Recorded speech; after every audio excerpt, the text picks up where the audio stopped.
Hey tout le monde, j'espère que tout se passe bien pour vous, pour moi en tout cas ça va. Il y a quelques temps je vous ai demandé sur mon Instagram, mon Twitter et le Discord de la Invescore quel sujet de vidéo vous aimeriez le plus voir. Vous aviez 3 choix, donc parmi ces choix il y avait quand acheter de la crypto, stratégie bear market et fonctionnement des cartes de crédit crypto. Et vous avez préféré cette vidéo là, quand acheter de la crypto.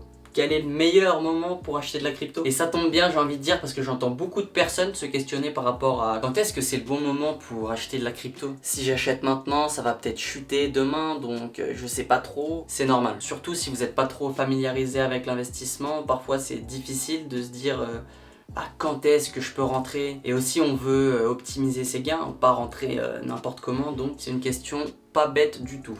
Et donc je vais répondre à cette question en espérant vous éclairer au mieux et pour vous partager la mentalité que j'ai vis-à-vis de ça. Petit disclaimer juste avant, je suis pas expert en analyse technique, il y a des personnes qui le font très bien. Moi c'est pas mon job et dans cette vidéo je vais juste vous partager ma façon de faire, comment moi je procède pour rentrer sur le marché. Mais juste avant je t'invite à lâcher ton petit like et à t'abonner juste en dessous si c'est pas déjà fait. Moi ça permet de me soutenir, ça fait toujours plaisir. Si tu le fais, merci. Tu peux aussi me suivre sur les réseaux sociaux qui s'affichent juste en dessous. Je réponds aux messages privés si vous avez des questions ou quoi, il n'y a pas de problème, je réponds donc vous êtes les bienvenus. Mais allez c'est parti, on rentre dans le vif du sujet. Ding.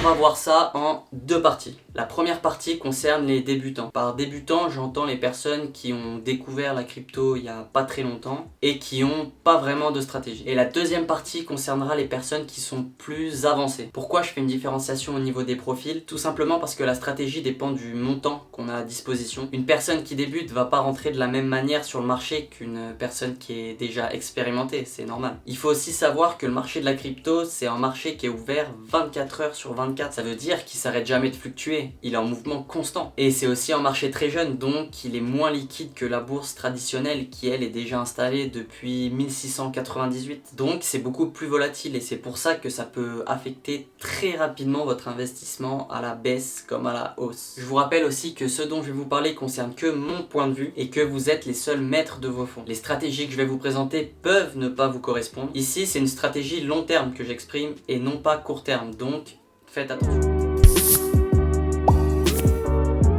Si vous êtes débutant et que vous commencez à investir dans les crypto-monnaies, je vais pas vous dire comme tout le monde, renseignez-vous sur la technologie avant d'investir, sur comment fonctionnent les crypto-monnaies, parce qu'en réalité, personne ne le fait. Alors oui, ce serait la chose la plus sage à faire, mais c'est pas la réalité des choses. Et j'ai vraiment envie de me positionner au niveau de l'investisseur lambda. Quelqu'un qui commence. Pour moi déjà, si vous souhaitez investir dedans, c'est que déjà il y a une part d'intérêt envers les crypto-monnaies. Sinon vous serez pas là à regarder cette vidéo. Donc c'est déjà un bon début. Juste avant de commencer, si vous souhaitez investir dans les crypto-monnaies, il faut bien prendre en compte les risques que ça implique. Comme je l'ai dit, les crypto-monnaies sont des actifs très volatiles et beaucoup de gens perdent de l'argent lorsqu'ils investissent pour la première fois. Tout simplement parce qu'ils sont pas encore familiarisés avec ce marché. C'est important de comprendre comment il fonctionne et comment en fait l'économie en elle-même fonctionne. C'est pour ça que je vais vous partager selon moi la meilleure chose à faire pour se familiariser avec les crypto-monnaies et évoluer en même temps que son investissement. Donc, si vous voulez commencer à investir, il faut déjà se mettre dans le bain avec une petite somme d'argent. Tout simplement pour voir par soi-même comment le marché réagit. Vous pouvez commencer par investir une petite somme selon vos moyens. Je dirais entre 10 et 15% de votre capital d'investissement. Donc admettons que vous avez 500 € à investir, et bah vous allez mettre 50 €. Et pourquoi pas commencer par acheter de l'Ethereum ou du Bitcoin, qui sont des crypto-monnaies plus liquides et moins risquées que les autres, même si le risque bien sûr est toujours là. Et une fois que vous achetez votre première crypto, et bah attendez quelques temps. Commencez à voir comment le marché se comporte. Intéressez-vous. Essayez de repérer les tendances haussières ou baissières.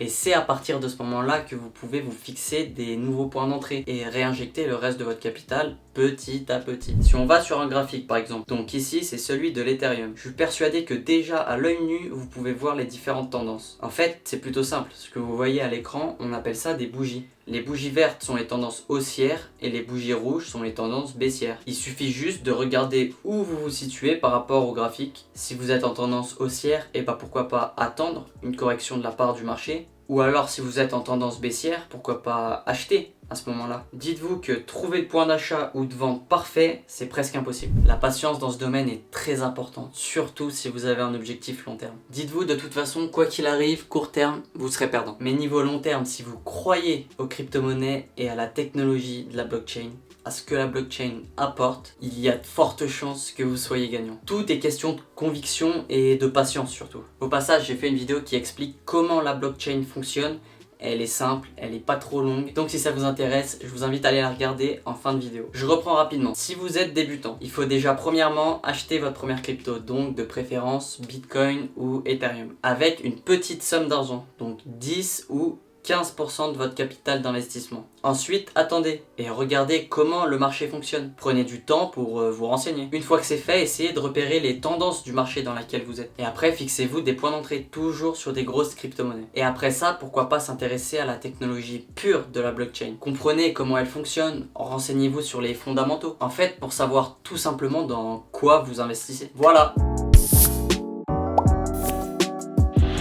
Pour les personnes avancées, j'entends les personnes qui connaissent déjà la blockchain, qui ont déjà investi sur les cryptos et qui savent déjà les risques qu'elle peut représenter niveau investissement. Dans ce cas-là, il y a plusieurs façons de faire pour trouver un bon point d'entrée. Toujours en prenant compte ce que j'ai dit juste avant vis-à-vis des tendances, de repérer les tendances haussières ou baissières. Mais vous pouvez aussi vous appuyer dans ce cas-là sur de l'analyse technique. La première stratégie, c'est le fameux DCA, Dollar Cost Averaging en anglais. En fait, ça consiste à investir par palier, généralement une fois par mois. C'est sûrement la stratégie la plus sûre niveau long terme pour lisser son point d'entrée, on appelle ça. Alors certes, c'est pas très original ce DCA, on l'entend un peu de partout, mais dites-vous qu'il n'y a aucune originalité dans l'investissement. Donc si vous avez des grosses sommes à investir, DCA, niveau long terme. Sinon, il existe aussi un autre moyen, mais plus risqué, c'est d'entrer d'un coup sur le marché. Alors, en plein bull run, ok, pourquoi pas, c'est risqué, c'est même très risqué, mais le marché est en feu, c'est to the moon, la plupart des gens qui investissent gagnent de l'argent. Mais alors en bear market,